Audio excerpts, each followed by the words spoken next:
ជំរាបសួរបងប្អូនទាំងគ្នាសុខសប្បាយចិត្តអត់ចាថ្ងៃនេះគឺជួបជុំគ្នាវីដេអូថ្ងៃវីដេអូមានមេរៀនមួយយើងមកចែករំលែកចាដោយសារតែមាន fan ដូចជាទេជនជាច្រើនដែលគាត់តែងតែសួរអ្នកគ្រូហើយសួរទៀតសួរច្រើនមែនទែនថាអ្នកគ្រូនៅពេលដែលយើងប្រើប្រាស់ឱសថរំលូតហើយតើយើងត្រូវធ្វើម៉េចទៅបានយើងដឹងថាយើងរំលូតជោគជ័យ 100% ថ្មីទៅអ្នកគ្រូចាសួរច្រើនមែនទែនចាអ្នកគ្រូធ្លាប់ធ្វើវីដេអូម្ដងហើយតែឥឡូវត្រូវធ្វើម្ដងទៀតព្រោះមានអ្នកសួរច្រើនเนาะចាអញ្ចឹងមកបញ្ជាក់ឲ្យកាន់តែច្បាស់ចាបើសិនជាយើងចង់ធ្វើការរំលោភឲ្យមានប្រសិទ្ធភាពហើយពេលដែលយើងរំលោភហើយយើងធ្វើម៉េចឲ្យដឹងថាយើងនឹងពិតជាជោគជ័យ 100% នោះបើចង់ដឹងកុំភ្លេចតាមដានវីដេអូនេះរហូតដល់ចប់ទាំងគ្នាចា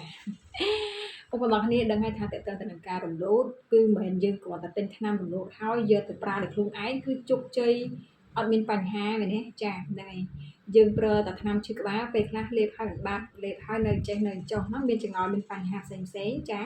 ចុះរបើមការរំលោភគឺប្រៀបធៀបដូចជាយើងសម្រាប់កូនអញ្ចឹងជីវិតមួយម៉ែមួយពីរអញ្ចឹងហើយបញ្ហាដែលវានៅពីក្រោយនៃការរំលោភគឺមានច្រើនណាកុំគ្រាន់តែឃើញគេផុសលក់ឬក៏គ្រាន់តែគេថាប្រើថ្នាំរំលោភទៅតម្លាក់កូនបានទៅទិញហើយយកមកប្រើដោយខ្លួនឯងនោះណាវាមិនងាយអញ្ចឹងឯងមិនដូចបកចេកទុំបកញ៉ាំភ្លាមបានភ្លាមអស់បោះចោលហ្មងគឺមិនអញ្ចឹងទេចាគឺវាមានបញ្ហាច្រើនណាស់អញ្ចឹងទី1នៅពេលដែលយើងមានបញ្ហាដឹងតែខ្លួនឯងមានកូនដោយអត់ចង់បានបើសិនជាកូននឹងក្រឹម9សប្តាហ៍ទើបយើងអាចប្រើប្រាស់ថ្នាំបានមិនមែនឲ្យតកូនប្រហែលខែក៏ប្រើថ្នាំបានដែរមិនមែនទេណាបញ្ជាក់ត្រង់ហ្នឹងព្រោះមានអតិថិជនខ្លះគាត់យល់ច្រឡំដែលកូនគាត់3ខែ4ខែ5ខែហើយពេលខ្លះគាត់នៅចង់ប្រើថ្នាំរំលោភទៀតអញ្ចឹងមិនមែនសិតតែអាចប្រើថ្នាំរំលោភបានទាំងអស់គ្រប់ខែគឺមិនមែនទេបញ្ជាក់ត្រង់ហ្នឹងកុំឲ្យតែលើកគេថាមានថ្នាំរំលោភកូនមានថ្នាំតម្លាក់កូនមានថ្នាំតម្លាក់កូនគិតថាប្រហែលខែគាត់តម្លាក់បានគឺមិនមែនទេយើងត្រូវជល់នៅចំណុចហ្នឹងណាចា page សុខភាព like share follow ចា subscribe channel YouTube ដើម្បីយើងតាមដាន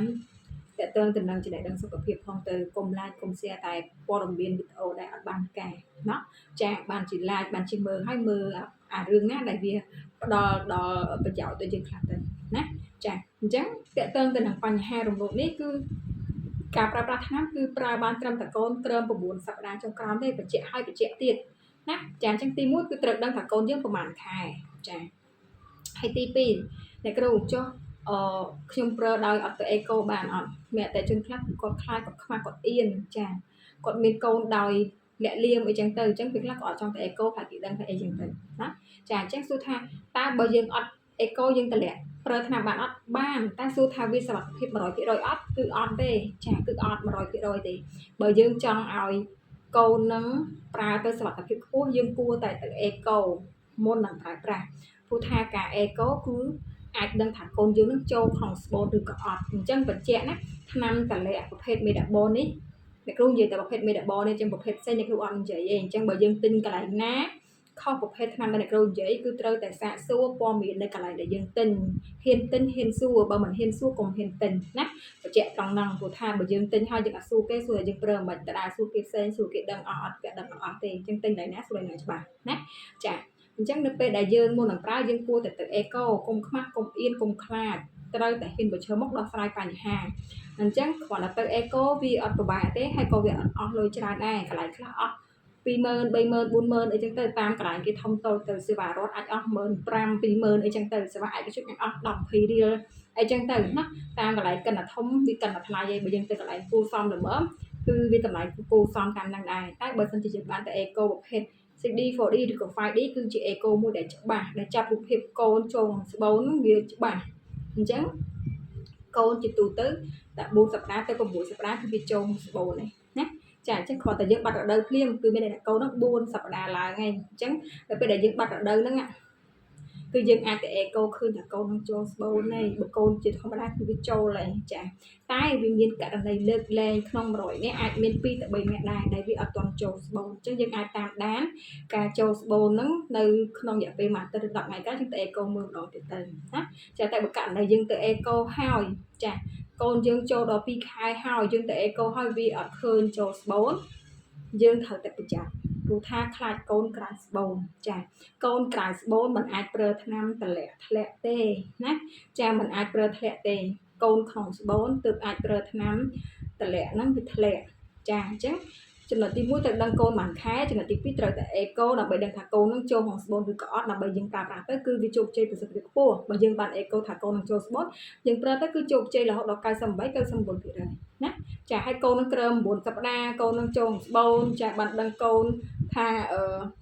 វាចូលស្បូនហើយកូនក្រឹម9សប្តាហ៍ហើយអូខេគឺយើងអាចប្រើប្រាស់បានហើយចាហើយមួយទៀតគឺត្រូវតែមានការប្រឹក្សាច្បាស់លាស់ពីអ្នកជំនាញចាបើមិនជាយើងអត់មានការប្រឹក្សាច្បាស់លាស់យើងគ្រាន់តែទិញប្រើខ្លួនឯងពេលខ្លះយើងមានចង្អល់មានបញ្ហាគឺយើងអត់ដឹងសាកសួរណាគេទេអញ្ចឹងហើយត្រូវតែជ្រើសរើសកន្លែងណាដែលមានការប្រឹក្សាច្បាស់លាស់មិនទៅទិញថ្នាំយកប្រើខ្លួនឯងទេចាការទិញថ្នាំយកប្រើខ្លួនឯងច្រើនតែមានបញ្ហាអ្នកឆាតសួរមកគ្រូច្រើនណាស់អញ្ចឹងហើយសូមឲ្យបងប្អូនទាំងគ្នាចាព្យាយាមសិក្សាស្វែងយល់និងជ្រើសរើសកន្លែងដែលទទួលសេវាឲ្យបានត្រឹមត្រូវមុននឹងសម្រាប់ចិត្តធ្វើការរំលោភព្រោះថាការរំលោភគឺជាអាយុជីវិតពីម្ដាយនិងកូនបើយើងប្រើទៅត្រូវប្រើទៅវាតាមការណែនាំចាកូនទឹកខែកូនអីអូខេវាមិនមានដល់បញ្ហាដល់ជីវិតទេតែបើសិនជាអ្នកខ្លះកូនគាត់ដល់5-6ខែហើយគាត់ចង់ទិញប្រើថ្នាំធ្លាក់ដែរអានេះហើយដែលជាបញ្ហាដែលអាចប្រឈមមុខដល់អាយុជីវិតវាធ្វើឲ្យមានការធ្លាក់ឈាមទៅពេទ្យមិនទាន់យ៉ាងម៉េចចាគឺអាចធ្វើឲ្យយើងនឹងស្រេកស្លាំងខ្លាំងរហូតដល់បាត់បង់អាយុជីវិតក៏មានដែរមិនមែននិយាយបំភ័យតែនិយាយឲ្យយើងយល់ដឹងកុំឲ្យយើងយល់ច្រឡំថាថ្នាំតម្លាក់កូនប្រហែលខែក៏អាចតម្លាក់បានគឺមិនមែនទេបានត្រឹមតែកូន9សប្តាហ៍ចុះក្រោមតែប៉ុណ្ណោះត្រូវយល់ទាំងអស់គ្នានៅចំណុចហ្នឹងណាចាអញ្ចឹងមេរៀនយើងឯហ្នឹងដែលនិយាយថាតើហើយនៅពេលដែលយើងរំលូតហើយតើធ្វើម៉េចបានដឹងថាយើងជោគជ័យចាគឺទី1គឺត្រូវតែដឹងថាកូននឹងប្រហែលសប្តាហ៍ចាដឹងកូនប្រហែលសប្តាហ៍ដើម្បីអីដើម្បីដឹងថាកូននឹងទឹកសប្តាហ៍ទំហំប៉ុណ្ណាអញ្ចឹងយើងដឹងទៅនៅពេលដែលយើងធ្លាក់កូនយើងអាចដឹងចាអញ្ចឹងយើងដឹងថាកូនមួយសប្តាហ៍សិនយើងទៅអេកូចាយើងត្រូវទៅអេកូយើងត្រូវតែមានការប្រឹក្សានៅពេលដែលយើងដឹងពីចំណុចទាំងអស់ចាគឺនៅពេលដែលយើងប្រើប្រាស់ហើយអញ្ចឹងឧទាហរណ៍ថាប្រភេទមេរបងអញ្ចឹងអត់ប្រើរយៈពេល2ថ្ងៃទី1លេខ1គ្រាប់ថ្ងៃទី2សល់4គ្រាប់អញ្ចឹងយើងឧទាហរណ៍ថ្ងៃហ្នឹងយើងលេខស្អែកយើងសល់ពេលសល់ហើយរយៈពេល4ទៅ6ម៉ោងហើយគឺវានឹងធ្លាក់ឆ្លៀតការកូនមកហើយអញ្ចឹងនៅពេលដែលបងគ្នាបើសិនជាបងគ្នាទទួលស្វាពីផ្នែកគ្រូគឺមានវីដេអូណែនាំដើម្បីដឹងថាកូនហ្នឹងប្រហែលសប្តាហ៍ទំហំមិនអីចឹងណាអញ្ចឹងយើងអាចដឹងនៅពេលដែលធ្លាក់យើងឃើញមែនទេថាកូនហ្នឹងប្រហែលសប្តាហ៍ឬប្រហែលសប្តាហ៍អីចឹងទៅចាអាហ្នឹងគឺយើងដឹងមួយដឹងថាកូនហ្នឹងធ្លាក់ពិតប្រាកដទី2គឺយើងត្រូវតែទៅអេកូអញ្ចឹងមុនប្រើក៏ត្រូវអេកូប្រើហើយក៏ត្រូវទៅអេកូដែរដើម្បីយើងទទួលបានភាពជោគជ័យចានៅពេលដែលយើងរំលូតហើយរយៈពេលមួយអាទិត្យទៅ10ថ្ងៃគឺយើងអាចទៅអេកូម្ដងទៀតដើម្បី check មើលថាវាពិតជាធ្លាក់ស្អាតឬក៏អត់ចាព្រោះវាកុំខ្មាស់អៀនរបស់គ្នាចាត្រូវហ៊ានក្លាហានហ៊ានប្រឈមមុខមុនប្រើអេកូម្ដងក្រោយប្រើអេកូម្ដងគឺល្អហ្មងគឺយើងប្រើទៅគឺយើងមានទំនុកចិត្តមកថាវាជោគជ័យហើយអញ្ចឹងយើងអត់មានភ័យព្រួយបារម្ភខ្លាចវានឹងសល់ខាត់វាអត់ធ្លាក់អត់អីទេណាចាអញ្ចឹងទៅក្លាហានបងប្អូនតែអេកូមើលទៅ10ថ្ងៃក្រោយរំលោភឬក៏មួយអាទិត្យទៅ10ថ្ងៃក្រោយរំលោភអាចទៅអេកូមើលទៅចាបើឃើញស្អាតអូខេចាឃើញកូនធ្លាក់ហើយអេកូហើយឃើញស្អាតទៀតមានតែសុខភាពយើងនឹងដូចដើមវិញរយៈពេល1ខែក្រោយដល់យើងនឹង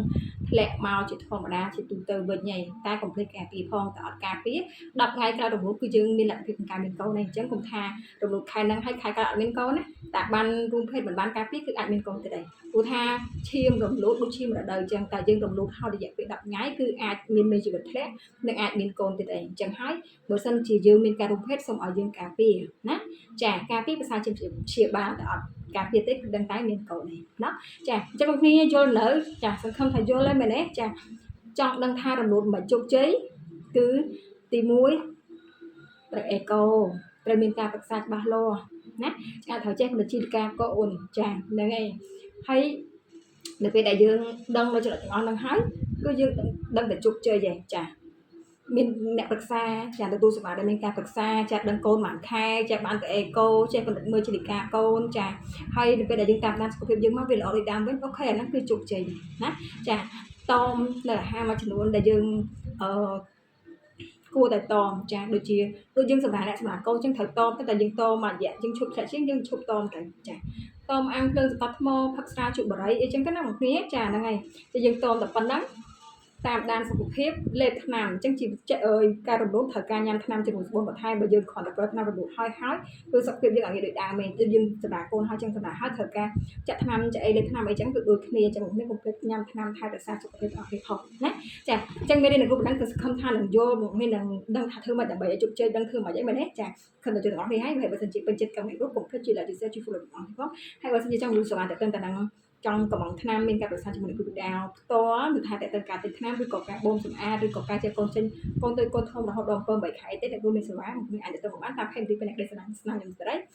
ហើយ page បន្ទប់ថែទាំស្ត្រីឌីពីដាឬក៏តាមទូរស័ព្ទ096 4222 555ចា៎សូមអរគុណសុខចិត្តបាយបាយ love you